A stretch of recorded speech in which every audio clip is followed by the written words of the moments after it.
Ada informasi terbaru terkait dengan jadwal untuk tes sertifikasi dosen bagi Bapak Ibu yang saat ini belum lulus atau baru akan tes sertifikasi dosen. Tetap stay tune di channel saya, kita bahas ini lebih dalam.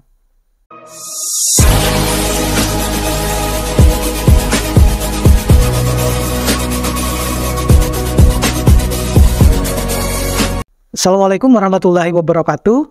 Nah, kali ini saya akan sharing dengan informasi terbaru terkait dengan surat edaran per tanggal 25 Januari 2023, di mana Kemendikbudristek itu secara resmi mengumumkan ada tes jadwal Serdos 2023 atau perilisan jadwal tes Serdos 2023 yang rencananya akan dibuka dalam 3 gelombang. Jadi Bapak Ibu memiliki 3 kesempatan atau bisa mengikuti pada gelombang keberapapun terkait dengan tes Serdos ini. Jadi mungkin Bapak Ibu juga belum tahu ada gelombang 1 itu dimulainya bulan berapa sampai berapa, kemudian gelombang 2 sama gelombang 3 ya. Nah, jadi ada 3 gelombang. Nanti jadwalnya akan saya screenshot akan saya tampilkan di channel ini, di video ini, dimana kita mulai dulu dari gelombang pertama, dimana gelombang pertama itu dimulai dari 1 April, yaitu tahap penarikan data eligible, di mana Bapak Ibu kalau yang sudah memenuhi syarat ya Serdos seperti yang sudah saya jelaskan di video saya sebelumnya ya, di video ini, kalau Bapak Ibu sudah memenuhi syarat, setidaknya ada 8 syarat seperti yang di video yang saya jelaskan itu, maka Bapak Ibu itu berhak untuk masuk sebagai data eligible untuk mengikuti tes sertifikasi dosen. Jadi gelombang 1 itu dimulai dari 1 April sampai dengan 30 Mei 2023 atau yang disebut dengan tahap yudisium nasional. Jadi kita itu nanti kalau sudah lulus, nanti kita akan mendapatkan sertifikat ya. Biasanya sertifikatnya secara online.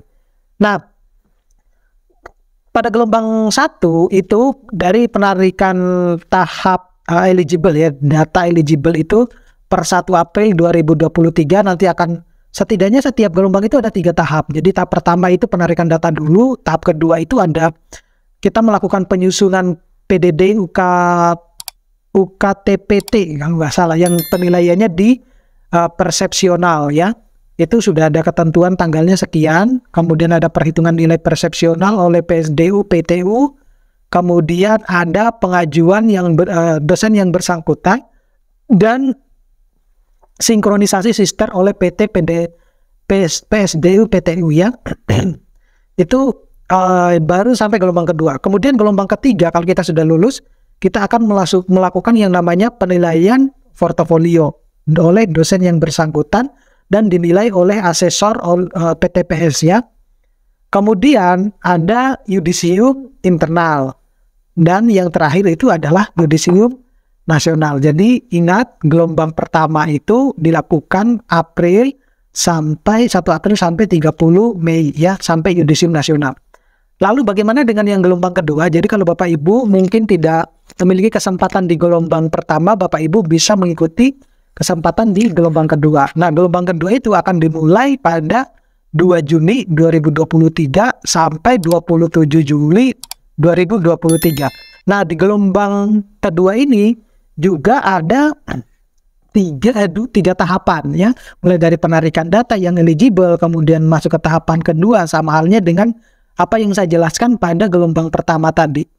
Kemudian yang gelombang ketiga, di mana gelombang ketiga itu yudisium nasionalnya dilakukan pada tanggal 27 Juli 2023.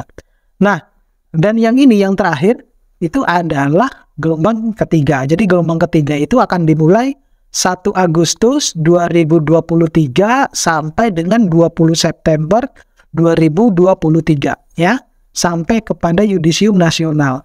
Nah, mungkin Bapak Ibu bertanya bahwa apakah kalau kita sudah lulus pada gelombang pertama, kemudian misalnya kita gelombang pertama itu kan April ya, lulus pada gelombang pertama sampai Mei, kemudian biasanya Agustus itu kita melakukan pelaporan LKD masing-masing ke sistem masing-masing kan.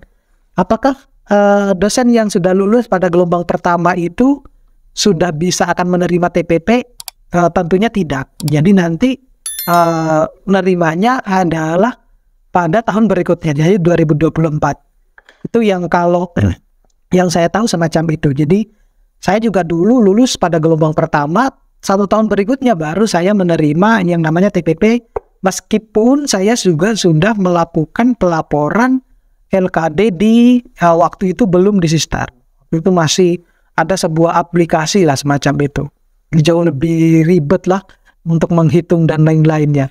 Ya karena aplikasinya harus sesuai dengan Windows kita lah, semacam itu lah. Nah itu kalau sekarang kan sudah jauh lebih bagus karena sudah menggunakan Sister ya. Nah Bapak Ibu perlu memperhatikan kalau mau lulus, Bapak Ibu bisa cek di video saya yang sebelumnya ya, tips untuk bisa lulus sertifikasi dosen. Kemudian baru-baru ini beberapa hari yang lalu saya mensubmit atau upload video terkait dengan persyaratan sertifikasi dosen terbaru 2023. Bapak Ibu bisa lihat di situ apakah kalau Bapak Ibu merasa bahwa apa yang saya jelaskan di persyaratan tersebut sudah masuk semuanya, nah Bapak Ibu berarti sudah berhak untuk mengikuti tes sertifikasi dosen ini. Oke, mudah-mudahan ini bisa bermanfaat buat teman-teman dosen. Nanti kita kembali atau bertemu pada video-video berikutnya dengan tutorial-tutorial yang lebih menarik. Kita akhiri. Assalamualaikum warahmatullahi wabarakatuh.